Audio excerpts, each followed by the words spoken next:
Hello everyone, it's me again, Steve Dojo here, back to more Dragon Ball Xenoverse 2, and they weren't lying when they said they'd give us new information every day, because we already have the newest game mode in Dragon Ball Xenoverse 2, and also a tease of a new playable character. Wow, isn't that crazy? So the tweet from Dragon Ball Game says, time has unfinished business, 4 days until history changes one last time. Now that again is very telling to the fact that most of the Xenoverse 2 cast is going to disappear. But the screenshots here are actually about a new game mode. And again, we have a new render of a character. And I want to remind you guys, they don't make renders of characters that aren't playable because we don't have renders of half-corrupted Fusamasu. We only just got one for Final Form Mirror for this, but you can tell it's just this in-game model, not like a separate render made for this specifically. Either way, without further ado, let's get into this. I'm going to talk about the game mode first, and then we'll talk about the new character. So first, the high difficulty challenge quest. Now, I do want to point something out as well, the high difficulty challenge quest. This implies that we'll probably get more than one, but for now, numerous classic characters return from across time and space to challenge you once again. Can you survive this relentless series of battles? Clear them to earn exclusive loading screen illustrations available only here. And we can see a tease of an exclusive loading screen. And it looks like to be the feat of Barn, the main time patroller from Xenoverse 2, you know, the cover time patroller. So, yeah, we're actually getting a new game mode overall. Now, I don't know if this is going to be a giant gauntlet, because they do say series of battles. So it could be a few parallel quests where it's like, in one parallel quest, you have to fight maybe just Boo and Broly, and another you have to fight all the Ultra Super villains, and another just Hit and Mirror. We don't know how it's going to go, but they do make it sound like it's more than one, especially because there's a lot of plurals here when it comes to series, battles up here as well. It's kind of like just, you know, we're definitely getting a new game mode. Now, I'm not saying that it's going to constantly be updated while Xenoverse 3 releases. They're probably only going to release like 2 free battles for this maybe, because it seems like it's just there to get super exclusive loading screens. And again, if you guys don't care about loading screens, I get that completely. That's 100% valid. I care though, because I'm curious to see what kind of challenge they can offer up, because normally the challenges in Xenoverse 2 are fight the laggiest tryhard known to man, or do the most unbearably boring difficult raid of all time. So I'm very curious to see what a challenge looks like when it's actually based on one-to-one player skill by the devs in modern Dragon Ball compared to the raids and parallel quests we normally get. We'll go through the comments in a bit, but for now, the character renders. Now, I do want to say it's not officially confirmed, obviously. I want to say that a character render doesn't necessarily mean anything, but I do want to remind you guys that they really don't make separate renders for characters that aren't playable. I think they understand that there's no point to put the extra heart and soul into it if they're not going to get any extra bucks out of it. A great example is, again, we have renders of all these characters here. These are poses that these characters, for the most part, can't even do in gameplay, with the exception of Hit, because you have to transform multiple times the game to do that pose, and Mirror, because that's his regular idol pose. So you could tell the Mirror one was taken straight from the game. He's the only non-playable character here, by the way, which is why it's important to mention Mirror, because Fu, if he really is going to be non-playable, which I don't actually believe, I'm very sure he's going to be playable, but if he was not playable, it wouldn't make any sense for them to do this big render for him, especially behind UI Goku and Supreme Kai of Time. You think they make Goku the biggest, because again, he's Goku's the most popular character.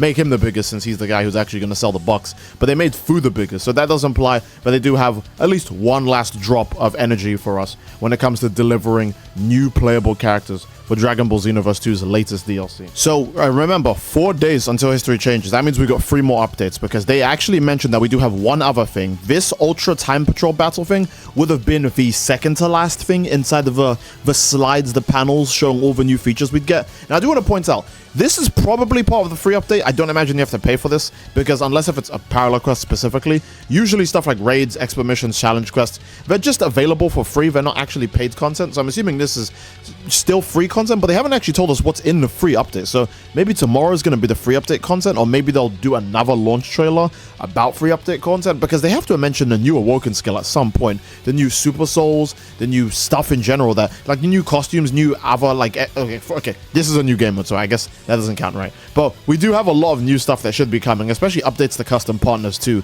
That should all be in the free update information. So I'm very curious to see where are they going to actually go with the future updates regarding this, because again, there's a lot to unpack here. Someone actually raises an interesting point, a survival mode in Xenoverse 2.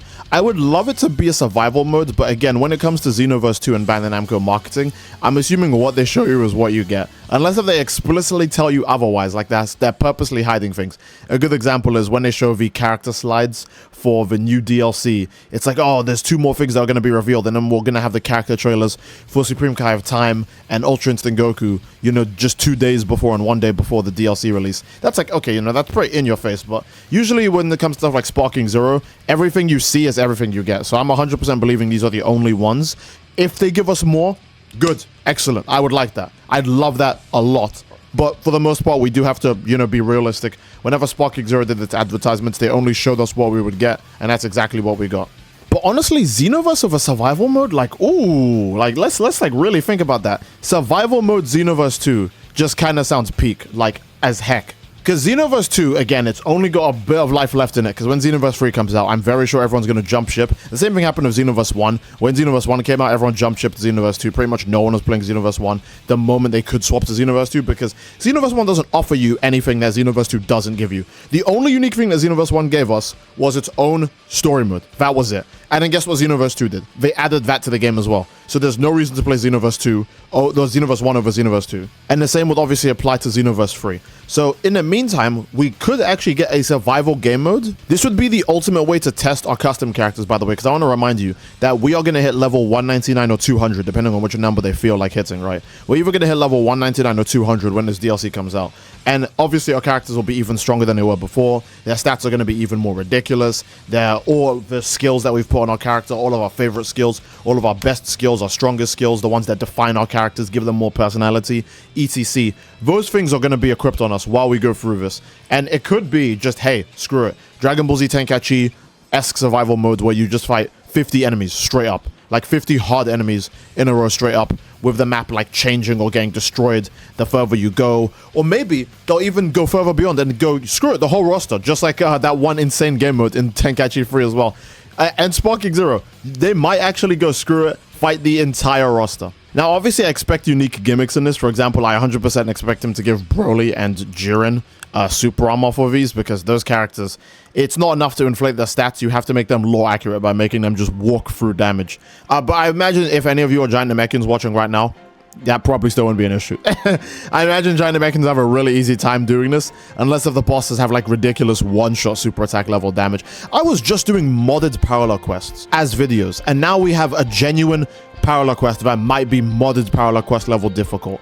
Holy crap, it's almost like Brandon Amco watches my channel. Alright, let's not toot our horns here. I do want to focus more on food, because I do want to point out that when they released the initial information, they did say that we were only getting 4 new super attacks. Now, the reason why 4 new super attacks is important, because it does kind of imply that we'll get 1 super attack from Ultra Instinct Goku, 1 super attack from Supreme Kai of Time, 1 ultimate attack from Supreme Kai of Time, and 1 ultimate attack from Ultra Instinct Goku, because that's how it goes. And because we already have the list of available super attacks, and Fu obviously wouldn't be counted in that, I'm guessing that Fu might end up being a free DLC character, hence why he wasn't advertised in the most recent trailer as a playable character, because if he's free content, it makes sense that he wouldn't show up in the paid content section. And remember, they're still hiding the free update part of the actual update from us, because it's most likely going to have all the insane stuff that we're not expecting. A good example is, again, new awoken skill for all custom characters, new level cap, new stuff, whether it be super souls, costumes, etc, and even a new character, because I want to remind you, Supreme Kai of Time was a free character when they released her. This is technically the first time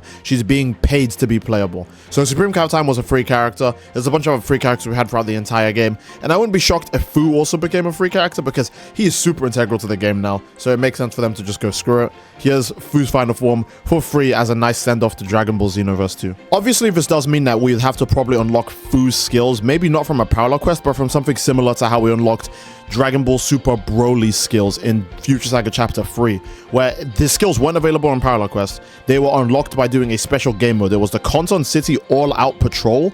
You had to do that to get Broly's skills, and technically that did make his skills free, rather than paid like Frieza skills, where you had to just do Parallel Quests to get them. Okay, what I'm saying here is I'm not trying to cope with Fu too much. I'm not trying to get you guys' hopes is too high, but if Fu is a free update character, it would make sense why his super attacks aren't accounted for, and his clothes and super souls and other weird stuff, because you would just get that for free by either doing the new expert missions or the new raid missions or whichever new Konton City Patrol kind of game mode we get from the new DLC. Because again, they experimented with that in Future Saga Chapter 3 for a reason. It's probably something that they at least wanted to do one more time before Xenoverse 2 ends, and maybe we'll see a bit more of it in Dragon Ball Xenoverse 3, because again, all of the cooler, newer systems from Xenoverse 2 are going to get transferred to Dragon Ball Xenoverse 3. That's just how it works. But yeah, honestly, I think this is a pretty solid place to end the video. I cannot wait for this new game mode, the ultra high difficulty difficulty, challenge quest, ultra time patrol battle.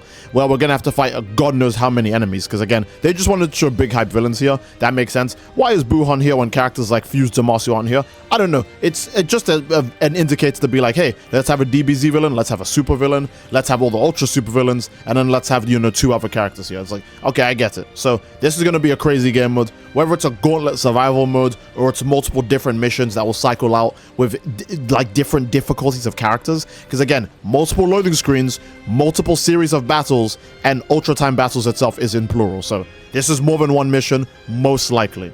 Although if it's a survival mode, I would like that a lot too. I would like to do a video on Xenoverse that's like an hour long of me just fighting the entire roster. I think that'd be sick. And then obviously we teased to the new playable food, because again, this is the first time we're seeing this render, by the way. We didn't see this in the trailer yesterday. That is very important. I need you guys to remember that. When the Future Saga Chapter 4 DLC gets available on the marketplace, this is how it's going to look, because this is how they normally look. An image of Fu with the other ultra supervillains in the image, except this time an ultra superhero and 1 ultra supervillain, and a new image of Fu because he's in a new form. So I imagine that he's going to also be playable in this. So it doesn't hurt to have hopes in this one situation, but if he's not playable, then I am very sorry for getting your hopes up. I will take full accountability for if I gas you guys up too much for that, because yeah, I actually would like him to be really playable, and it's weird for them to do this if he wasn't playable, so that's why I think he's personally playable. But yeah, that is a solid place to end the video, lads. Again, I do hope you guys enjoyed the video, and if you didn't, obviously, again, please leave a like on the video. Don't forget to subscribe, as it greatly supports the channel, and leave a comment down below as to what you'd like to see next, fellas. Again, I do love you all. I hope you all enjoyed, and I'll see you all next time, gang. Take care, and peace. Bye-bye.